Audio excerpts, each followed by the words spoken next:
Dati mga kaigo, dalawa lang ang pwedeng resulta ng Criminology Board Exam. It's either you pass or you fail. Pero ngayon mga kaigo, tatlo na po. Pass, failed, and deferred. Yan ang pag-uusapan natin ngayon mga kaigo.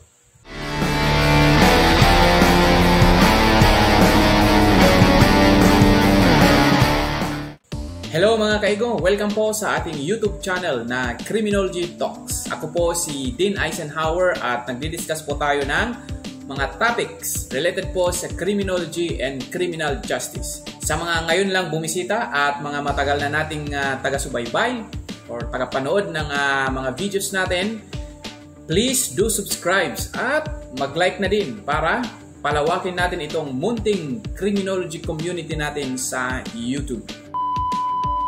At ang pag-uusapan natin mga kaigo ngayon ay yung tinatawag na deferred rule ng Criminology Board Exam. Kasi alam niyo mga kaigo, since 2018, noong 2018, especially nung nagkaroon tayo ng bagong batas at yun nga po ang RA 11131, marami pong pagbabago na na-introduce dahil po sa batas na yan.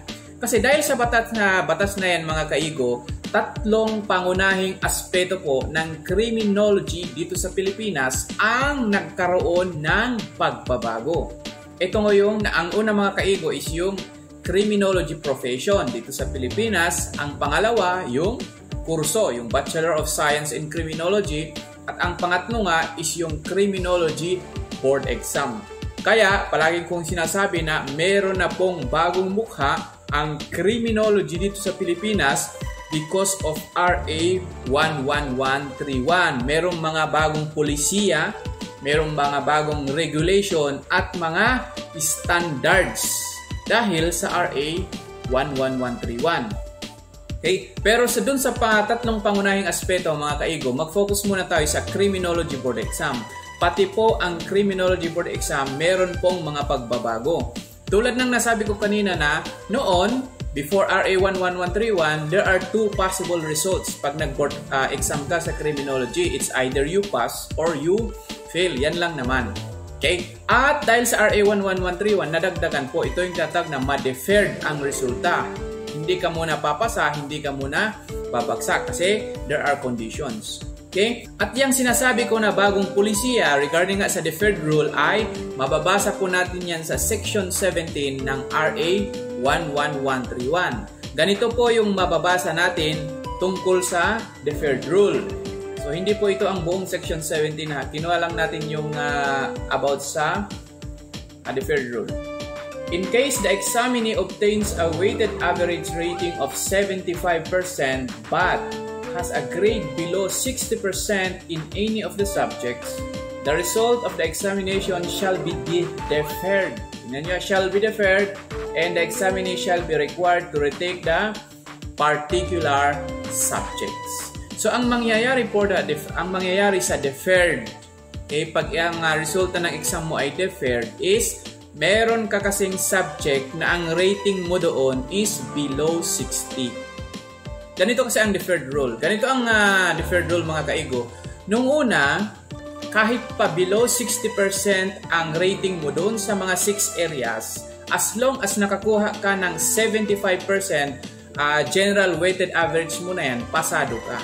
Pero ngayon, maski ang general weighted average mo ay above 75%, pero meron kang rating dun sa mga subjects na yon or areas na yon na below 60, deferred na po yan. Okay? Wala na yung tinatawag na hila-hila yung rating mo. Now, ang deferred mga kaigo, in its simplest explanation, ito po yung standby muna ang resulta ng board exam mo. Hindi ka ide-declare na failed, hindi ka rin ide-declare na pass. Kaya mga kaigo, ito yung mga tatandaan ninyo pagdating po sa deferred rule na polisiya ng PRC pagdating sa Criminology Board Exam. Ang una nyong tatandaan pagdating sa deferred rule mga kaigo is dalawang subjects lang po or dalawang areas ang pwede. Okay, ganito yan.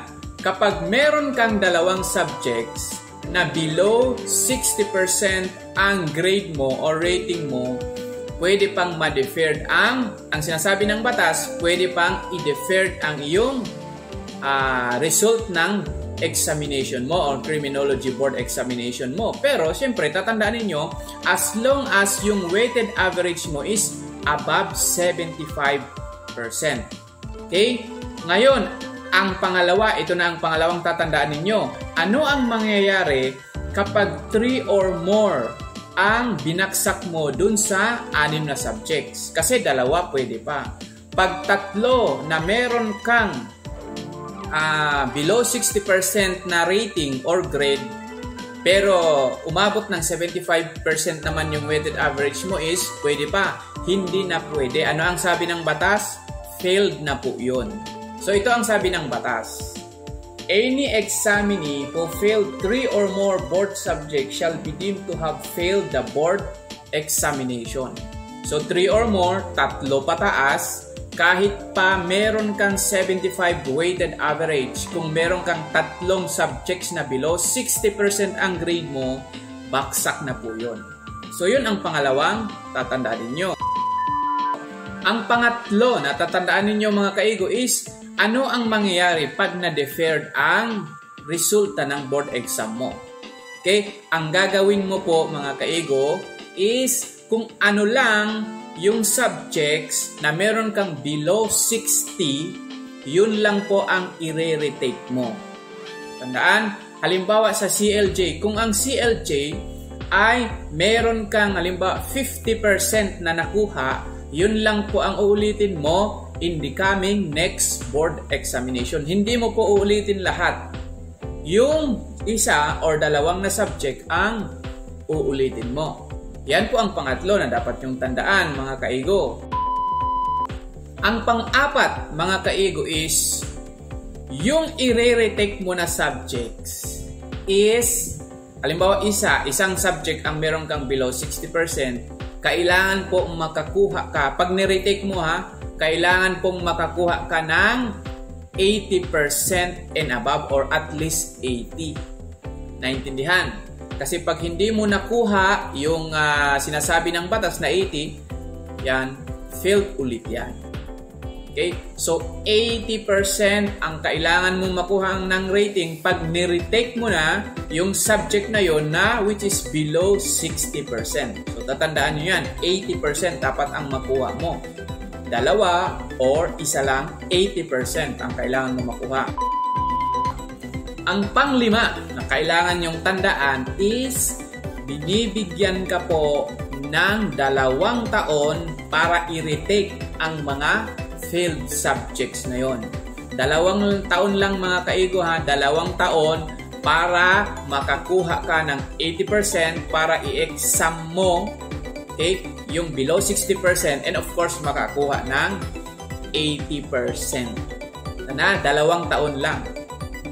At ano ang mangyayari pag you failed to reach or get at least 80% and nakalipas na yung 2 taon? Yan po ang pang-6 na kailangan nyong tandaan.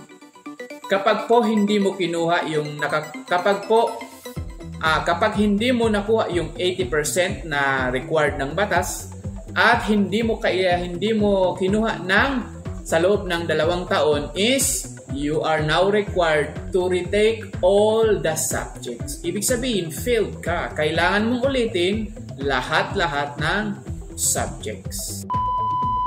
So ayan mga kaigo, ang sinasabi ng deferred rule. Okay? So para maintindihan nyo ng mabuti, basahin nyo po yung section 17 ng RA 11131 at ang kanyang IRR or Implementing Rules and Regulations. By the way mga kaigo pala, bago ko makalimutan, yung provision na ito ng RA 11131 ma-apply na po sa December 2022. Or ito yung mag-exam yung mga bagong or yung mga unang batch ng new curriculum, December 2022.